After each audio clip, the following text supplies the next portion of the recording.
Dear students, ఈరోజు మనం అధ్యయనం చేస్తున్నటువంటి అతి ఇంపార్టెంట్ టాపిక్ ఏంటంటే ఆధునిక భారతదేశ చరిత్రలో 1857 సిపాయిల తిరుగుబాటు. ఇది చాలా ఇంపార్టెంట్ టాపిక్. మీరు మన రెండు తెలుగు రాష్ట్రాలతో పాటు జాతీయ స్థాయిలో సివిల్ సర్వీస్ రాసినా కూడా ఖచ్చితంగా 1 నుంచి 2 బిట్లు అడగటానికి అవకాశం ఉండేటటువంటి టాపిక్ ఏంటంటే 1857 సిపాయిల తిరుగుబాటు. ఈ 1857 సిపాయిల తిరుగుబాటు పాఠం మొత్తం ఒక 10 నుంచి 20 పేజీలు ఉంటుంది. దీన్ని రేపో ఎల్లుండో అసలు ఎగ్జామ్కి వెళ్ళేటప్పుడు ఏది ఇంపార్టెంట్ పాయింట్ చూసుకొని వెళ్తే ఖచ్చితంగా కొన్ని మార్కులు సంపాదించుకోవచ్చనే ఆలోచన ఒక తెలివైన విద్యార్థికి వచ్చినప్పుడు ఈ వీడియో చూసి వెళ్ళండి. ఖచ్చితంగా కొన్ని మార్కులు మీ గుప్పెట్లో ఉంటాయి. ఇందులో ఎలాంటి అనుమానం లేదు. ఇంకో విషయం ఏంటంటే ఇలాంటి అద్భుతమైనటువంటి విషయాలు మీకు తెలియాలనుకుంటే మన ఉపేంద్ర హిస్టరీ అకాడమీ యాప్ మీరు డౌన్లోడ్ చేసుకొని ఆ హిస్టరీ క్లాసులను తీసుకున్నట్టయితే అతి సులభంగా ఎలాంటి టేబుల్స్ వేసుకొని రివిజన్ నోట్స్ రాసుకొని ఎగ్జామ్స్ టైంలో మన సత్తా నిరూపించుకోవచ్చో ఒక ఐడియా ఉంటుంది. ఆ విధంగా మీరు ఫాలో కావాలని నేను కోరుకుంటున్నా. ఇకపోతే ఇంకొక ముఖ్యమైన విషయం ఏంటంటే ఇప్పుడు ఎగ్జామ్ పాయింట్ ఆఫ్లో ఏమి అడగటానికి అవకాశం ఉంటుంది ఈ టాపిక్ మీద అని చూస్తే చూడండి. 1857 సిపాయిల తిరుగుబాటులో కీ ఈవెంట్స్ ముఖ్యమైనటువంటి అంశాలు ఏంటని చూస్తే మార్చి 29, 1857. మార్చి 29కి 1857కి ఏమైనా ప్రత్యేకత ఉందంటే చాలా ఉంది. ఏంటో ఆ విషయం అంటే ఎన్ఫీల్డ్ రైఫిల్స్ అనేటటువంటి తుపాకులని నేను ఎట్టి పరిస్థితుల్లో వాడను. ఎందుకంటే దానిపై ఉపయోగించేటటువంటి అంటే ఆ పిస్టల్స్ ఎన్ఫీల్డ్ రైఫిల్స్ పిస్టల్స్లో వాడే బుల్లెట్ల పైన ఉపయోగించేటటువంటి ప్లాస్టిక్ కవర్కి ఆవు కొవ్వు పంది కొవ్వు అనేటటువంటి వాటిని పూసి వాటిని మా నోటితో కొరకమంటాం నాకు ఇష్టం లేదు. ఎందుకంటే నేను సద్బ్రాహ్మణునైన నేను ఆవు కొవ్వుతో తయారు చేసిన ఆ పాలిథిన్ కవర్ని చించటం నా వల్ల కాదు. అవసరమైతే ఉద్యోగమైనా వదులుకుంటా కానీ ఆ పని నేను చెయ్యనని చెప్పి తన పై అధికారి అయినటువంటి కెప్టెన్ బా అనేటటువంటి వ్యక్తిపై గొడవ పెట్టుకుంటే అతడు ఖచ్చితంగా నువ్వు ఈ డ్యూటీ చేయాల్సిందే అని చెప్పి అతడు ఒత్తిడి చేయటంతో ఆ ఉక్రోషంతో మంగల్ పాండే తన పై అధికారి అయినటువంటి బాని పశ్చిమ బెంగాల్లోని బారక్పూర్ అనే ప్రాంతంలో కాల్చి చంపినటువంటి సంఘటన ఏ రోజున జరిగిందంటే మార్చి 29వ తారీఖు 1857వ సంవత్సరంలో జరిగింది. ఇది 1857 సిపాయిల తిరుగుబాటు జరగటానికి ప్రధానమైనటువంటి కారణం. 1757వ సంవత్సరంలో ప్లాసీ యుద్ధంతో బ్రిటిష్ వాళ్ళ దోపిడీ పర్వం ఇండియాలో స్టార్ట్ అయితే 1857వ సంవత్సరం నాటికి అది పూర్తి స్థాయికి చేరుకుంది. అంటే 1757 నుంచి 1857 100 సంవత్సరాల కాలంలో భారతదేశాన్ని రాజకీయంగా, ఆర్థికంగా, సామాజికంగా, మతపరంగా బ్రిటిష్ వాళ్ళు దోచుకుంటుంటే ఎవరు బ్రిటిష్ వాళ్ళ మీద పోరాటం చేస్తారా అని ప్రజలందరూ కూడా ఎదురు చూస్తున్నప్పుడు ఒక్కసారిగా సిపాయిలు ముందుకు నడవటానికి కారణమైనటువంటి సంఘటన ఏదంటే ఈ 1857 మార్చి 29వ తారీఖు జరిగిన సంఘటనే ప్రధానమైనటువంటి సంఘటనగా చెప్తారు. ఆ రోజు కెప్టెన్ బా అనేటటువంటి తన పై అధికారిని గినక మన మంగల్ పాండే చంపకుండా ఉండుంటే అసలు సిపాయిల తిరుగుబాటు స్టార్ట్ అయ్యేది కాదు. కెప్టెన్ బాగు లేదా బా అనేటటువంటి వ్యక్తి తన అవమానపరిస్తేనే మన మంగల్ పాండే పోరాటం చేశాడు. దిమ్మదిరిగిపోయేటటువంటి పోరాటంగా బ్రిటిష్ ప్రభుత్వానికి ఒక విధంగా షాక్ ఇచ్చిన పోరాటంగా ఈ సిపాయిల తిరుగుబాటు తయారు కావటానికి కరెక్ట్ సంఘటన ఏంటంటే మార్చి 29. ఇప్పుడు ఎగ్జామ్ పాయింట్ ఆఫ్లో గుర్తుపెట్టుకోవాల్సింది మార్చి 29, 1857 అనగానే మీకు ఏం గుర్తుకు రావాలి? మంగల్ పాండే తన పై అధికారిని కాల్చి చంపిన సంఘటన గుర్తు రావాలి. నెక్స్ట్ విషయం ఏంటంటే ఏప్రిల్ 8వ తారీఖు 1857. ఈ సంఘటన ఇది దేనికి సంబంధించిందంటే 1857 మే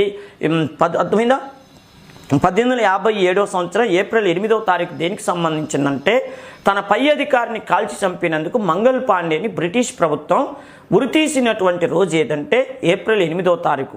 అర్థమైంది కదా?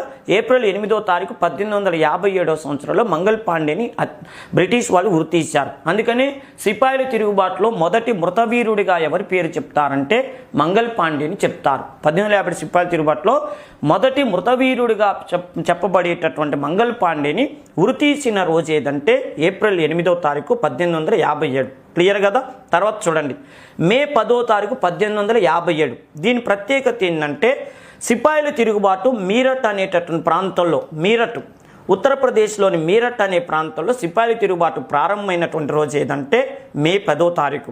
నెక్స్ట్ మే 11వ తారీఖు 1857కి ఏం ప్రత్యేకత ఏంటంటే సిపాయిలు మే 10వ తారీఖు నుంచి మీరట్లో సిపాయిల తిరుగుబాటు ప్రారంభించి ఢిల్లీకి ర్యాలీగా తరలి వచ్చిన రోజు ఎప్పుడంటే మే 11వ తారీఖు వచ్చారు. వచ్చి మే 12వ తారీఖు ఓకేనా, మే 12వ తారీఖు నాడు ఢిల్లీ జైలుని బద్దలు కొట్టి అక్కడ ఉన్నటువంటి రాజకీయ ఖైదీలను అందరిని కూడా విడుదల చేసినటువంటి రోజు మే 12, 1857. అంటే 1857 మే 10వ తారీఖు నాడు ర్యాలీ బయలుదేరి మే 11వ తారీఖు ఢిల్లీ చేరుకొని మే 12వ తారీఖు నాడు ఢిల్లీ జైలుని బద్దలు కొట్టి బ్రిటిష్ అధికారి అయినటువంటి జాన్ నికల్సన్ అనే వ్యక్తిని హత్య చేసిన రోజు ఈ రోజు. తర్వాత చూడండి, జూన్ 5వ తారీఖు 1857కి సిపాయిల తిరుగుబాటులో ఉన్న ప్రత్యేకత ఏంటంటే లక్నోలో, ఓకేనా, ఉత్తరప్రదేశ్లో ఉన్నటువంటి లక్నోలో ఉన్నటువంటి బ్రిటిష్ వాళ్ళ residency Bhavan, okay, British residency భవన్ని సిపాయిలు ఆక్రమించుకున్నటువంటి రోజు ఏదంటే 1857 జూన్ 5వ తారీఖు. నెక్స్ట్ 1857 జూన్ 27వ తారీఖుకి సిపాయిల తిరుగుబాటులో ఉన్న ప్రత్యేకత ఏంటంటే నానాసాహెబ్ కాన్పూర్లో సిపాయిల తిరుగుబాటుకు నాయకత్వం వహించినటువంటి నానాసాహెబ్ బ్రిటిష్ అధికారులను ఘోరంగా ఓడించిన రోజు, ఫస్ట్ ఓడించిన సందర్భం ఏదంటే 1857వ సంవత్సరం జూన్ 27వ తారీఖు. 1857 జూన్ 27వ తారీఖు నాడు నానాసాహెబ్ బ్రిటిష్ అధికారిని ఘోరంగా ఓడించాడు. ఆ ఓడింపబడినటువంటి అధికారి ఎవరంటే కెప్టెన్ నీల్ అనేటటువంటి అధికారిని ఘోరంగా ఓడిస్తే అప్పుడు బ్రిటిష్ వాళ్ళు ఇక్కడికి ఎవరిని పంపించారంటే కొలిన్ కాంప్బెల్ అనే వ్యక్తిని పంపించారు. తర్వాత జాన్ హడ్సన్ అనేవాడు కూడా వచ్చి ఇక్కడ తిరుగుబాటుని చెల్లాచెదురు చేశాడు. అంతేకాదు ఈ రోజుకున్న ప్రత్యేకత ఏంటంటే సిపాయిల తిరుగుబాటులో సిపాయిల తరపున నానాసాహెబ్ తన ఏరియాకి తానే పీస్వాగా, సిపాయిల తిరుగుబాటులో తనకు తాను పీస్వాగా ప్రకటించుకుంది నానాసాహెబ్ ఏ రోజు అంటే జూన్ 27వ తారీఖు 1857వ సంవత్సరంలో ప్రకటించుకున్నాడు. నెక్స్ట్ జూన్ 17వ తారీఖు 1858కి సిపాయిల తిరుగుబాటులో ఉన్న ప్రత్యేకత ఏంటంటే ఝాన్సీ లక్ష్మీబాయి, ఓకేనా, ఝాన్సీ రాజ్యము లేదా గ్వాలియర్ అనే ప్రాంతంలో ఝాన్సీ లక్ష్మీబాయి నాయకత్వంలో సిపాయిల తిరుగుబాటు జరిగిన రోజు ఏదంటే జూన్ 17వ తారీఖు 1858వ సంవత్సరంలో యుద్ధం జరిగింది. ఈ యుద్ధంలో సర్ హ్యూరోస్ అనేటువంటి ఒక బ్రిటిష్ అధికారి ఆమెని ఓడించే ప్రయత్నం చేశాడు. ఝాన్సీ లక్ష్మీబాయికి హ్యూరోస్కి మధ్య జరిగిన యుద్ధాన్ని గ్వాలియర్ యుద్ధం అనే పేరుతో కూడా పిలుస్తారు. గ్వాలియర్ యుద్ధం రేపు ఎగ్జామ్లో అడుగుతాడు. సిపాయిల తిరుగుబాటులో భాగంగా గ్వాలియర్ యుద్ధం ఎవరెవరికి మధ్య జరిగిందంటే ఝాన్సీ లక్ష్మీబాయికి సర్ హ్యూరోస్ అనేటటువంటి బ్రిటిష్ అధికారికి మధ్య జరిగింది. ఈ యుద్ధంలో సర్ హ్యూరోస్ ఝాన్సీ లక్ష్మీబాయిని ఓడించి 1858వ సంవత్సరం జూన్ 18వ తారీఖు నాడు ఝాన్సీ లక్ష్మీబాయిని హత్య చేయటం జరిగింది. అంటే ఝాన్సీ లక్ష్మీబాయి సిపాయిల తిరుగుబాటులో భాగంగా ఏ రోజున హత్యకు గురైందంటే 1858 జూన్ 18వ తారీఖు నాడు హత్యకు గురైంది.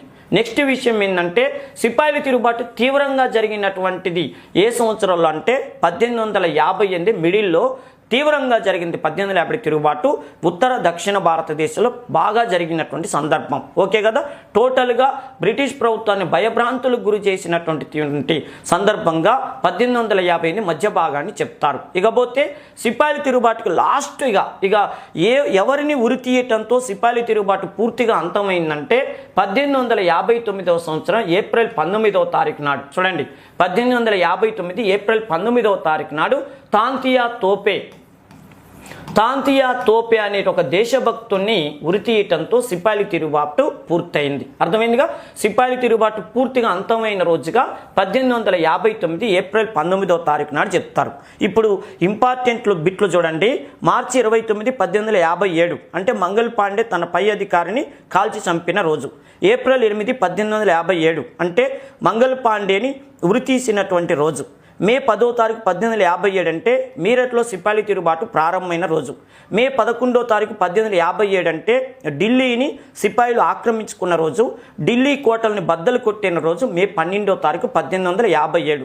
అదేవిధంగా జూన్ 5వ తారీఖు 1857 ప్రత్యేకత ఏంటంటే లక్నోలో ఉన్న బ్రిటిష్ రెసిడెన్సీ భవనాన్ని సిపాయిలు ఆక్రమించుకున్న రోజు ఈ రోజు.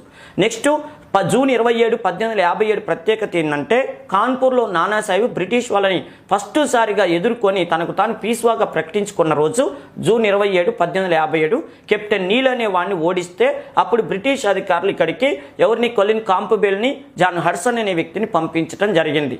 జూన్ 17, 1858 ప్రత్యేకత ఏంటంటే సర్ హ్యూరోస్తో గ్వాలియర్ అనే యుద్ధంలో ఝాన్సీ లక్ష్మీబాయి తలపడింది. గ్వాలియర్ యుద్ధంలో ఝాన్సీ లక్ష్మీబాయి తన వీరోచితాన్ని ప్రదర్శించింది. ఈ యుద్ధంలోని ఓడిపోయిన ఝాన్సీ లక్ష్మీబాయిని 1858 జూన్ 18వ తారీఖు నాడు సర్ హ్యూరోస్ హత్య చేయటం జరిగింది. అదేవిధంగా సిపాయిల తిరుగుబాటు పీక్ స్టేజ్కి ఉన్నటువంటి పోరాటంగా ఏ టైం చెప్తారంటే 1858 మధ్య భాగాన్ని సిపాయిల తిరుగుబాటు ఉత్తర దక్షిణ ప్రాంతాల్లో బాగా జరిగినటువంటి సందర్భంగా చెప్తారు. ఎవరిని ఉరి తీయటంతో సిపాయిల తిరుగుబాటు ఆగిపోయిందంటే తాంత్యా తోపే, ఆయన అసలు పేరే రామచంద్ర పాండురంగ. ఆయన మొదట్లో నానాసాహెబ్కి సపోర్ట్ ఇచ్చిండు కాన్పూర్లో, ఆ తర్వాత ఝాన్సీ లక్ష్మీబాయికి ఝాన్సీ రాజ్యంలో సపోర్ట్ ఇచ్చిండు. ఇద్దరికీ సపోర్ట్ ఇచ్చిన ఆ తాంత్యా తోపే గొప్ప దేశభక్తుడు. ఆయన్ని 1859 సంవత్సరం ఏప్రిల్ 19వ తారీఖు నాడు బ్రిటిష్ వాళ్ళు ఉరి తీయటంతో ఆ సిపాయిల తిరుగుబాటు పూర్తిగా అంతమైందిగా చెప్తారు. ఇవి ఇంపార్టెంట్ డేట్లు. దయచేసి ఈ మైండ్ మ్యాప్ని టేబుల్లోగా వేసుకోండి. రేపో మాపో అసలు ఎగ్జామ్ అన్నప్పుడు ఒక్కసారి చూసి వెళ్ళండి. టోటల్ పాఠం అంతా కొన్ని గంటల సేపు చదివితే వచ్చేదంతా ఒక సింగిల్ పేజీలో మీకు దీన్ని కుదించటం జరిగింది. ఇది ఉపయోగించుకుంటారా ఉపయోగించుకోరా అనేది అది మీ మీద నేను వదులుతున్నాను. ఓకే కదా, గుర్తుపెట్టుకో.